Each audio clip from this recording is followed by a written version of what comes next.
Terima kasih saya sampaikan kepada pembawa acara atas waktu dan kesempatan yang diberikan. Rasa syukur dan bakti saya haturkan ke hadapan Tuhan Yang Maha Esa, Ide Sang Yang Widiwasa, karena berkat rahmat-Nya lah saya dapat mengikuti lomba Dharma Wacana. Sebelum saya menyampaikan Dharma Wacana ini, izinkan saya menghaturkan pangacara. Om Swastiastu. Assalamualaikum warahmatullahi wabarakatuh. Namo Buddhaya. Salam kebajikan, salam sejahtera untuk kita semua. Yang terhormat Bapak Ibu tim penilai lomba Dharma Wacana, yang saya hormati peserta lomba Dharma Wacana, serta para hadirin yang berbahagia yang saya hormati. Sungguh kesempatan yang sangat baik diberikan kepada saya untuk dapat mengikuti lomba Dharma Wacana dengan tema implementasi Trikraka Dasar Agama Hindu yang seimbang untuk mencapai Mokshatam Jagadita. Sebagai generasi muda dan dikatakan generasi milenial, sudah menjadi hak dan tanggung jawab bangsa ke depannya untuk membawa negara ini menjadi negara yang lebih kuat, berkarakter, berbudi luhur, modern, dan mampu bersaing di segala aspek dan bidang dengan negara-negara di dunia. Namun, perlu saya garis bawahi, nilai-nilai apa sajakah yang harus kita terapkan agar mimpi-mimpi negara dapat terwujud? Namun, kalau kita cermati, saat ini di negara kita sedang mengalami keadaan yang sangat sulit, di mana sedang terjadi polarisasi opini di masyarakat yang sangat jelas, bahwa ada suatu ketidaksepakatan tentang apa yang dibutuhkan negara ini agar benar-benar menjadi satu kesatuan yang kuat. Di sisi yang berbeda, sebagai generasi muda memiliki tanggung jawab yang besar untuk mempromosikan budaya, adat istiadat, dan identitas bangsa. Saya yakin dan saya sangat percaya bahwa negara-negara di luar sana kagum dan bangga akan potensi, keunikan, dan kehebatan yang dimiliki oleh negara kita. Namun, bagaimana caranya agar hal tersebut dapat terwujud? Di sisi yang lain, kita sering berkelahi dan berdebat satu sama lain hanya untuk menjatuhkan satu sama lain hanya karena perbedaan ras, suku, budaya, dan yang paling sering terjadi hanya karena perbedaan keyakinan beragama. Padahal sudah diatur dalam Undang-Undang Dasar Pasal 29 ayat 2 tentang kebebasan memeluk agama sesuai dengan keyakinan masing-masing, serta dijelaskan pula dalam Undang-Undang NNPS Pasal 1 bahwa di negara kita ada 6 agama utama yang diyakini, dan negara kita sudah memiliki moto yang sangat jelas, yaitu Bhinneka Tunggal Ika, yang artinya berbeda-beda tapi tetap satu jua, yaitu Indonesia.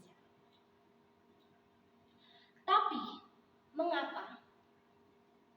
Walau sudah diatur sedemikian rupa atas perbedaan dan fondasi negara yang sangat kuat untuk merangkul perbedaan, masih ada saja konflik, perpecahan yang bukan sebenarnya cita-cita leluhur bangsa kita,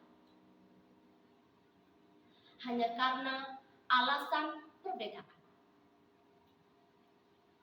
Para hadirin yang saya cintai dan saya banggakan, sebagai generasi muda yang memiliki latar belakang pendidikan yang cukup dan berkarakter baik, mari kita berpikir secara jernih, kritis, dan logis. Kalau kita analisa secara mendalam, bahwa kita semua adalah manusia dengan kemampuan yang sangat terbatas. Sedangkan Tuhan memiliki kemampuan yang tak terbatas. Terus kenapa kita sebagai makhluk yang terbatas akan kemampuan mampu mengerti sesuatu yang jauh di luar kemampuan kita? Bagaimana kita sebagai makhluk yang terbatas akan kemampuan mampu memahami esensi yang tak terbatas? Konsep inilah yang menjadi salah satu akar permasalahan di negara kita. Karena pemahaman yang terbatas dan pemikiran yang tidak kritis, serta banyak orang terjebak cara berpikir bahwa mereka mampu memanusiakan Tuhan, mendikte kemauan Tuhan, dan merasa berhak atas nama Tuhan. Inilah yang menyebabkan sifat radikalisme berkembang di negara kita.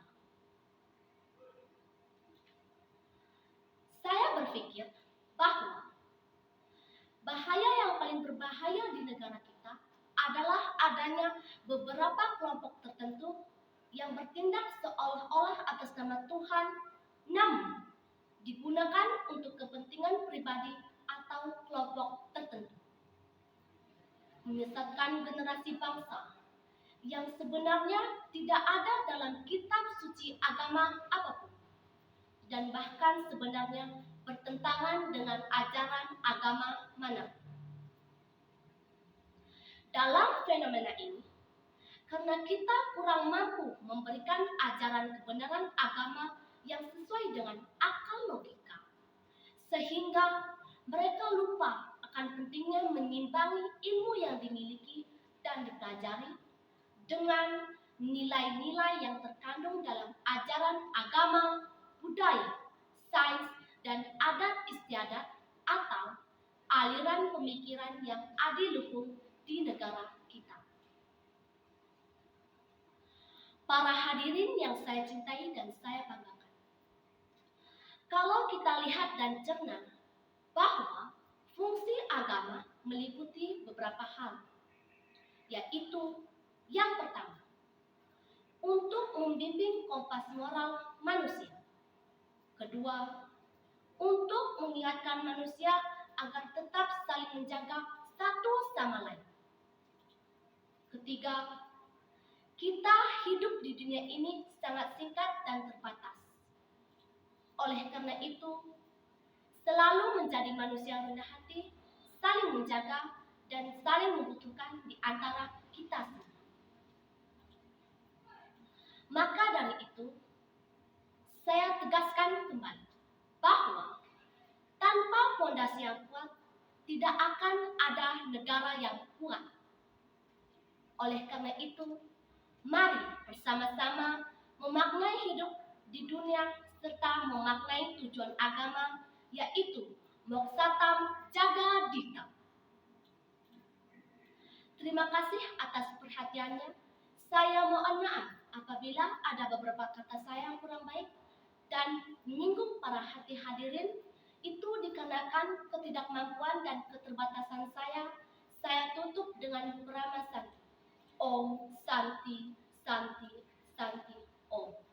Assalamualaikum warahmatullahi wabarakatuh. Salam kebajikan. Namo Buddhaya. Salam sejahtera untuk kita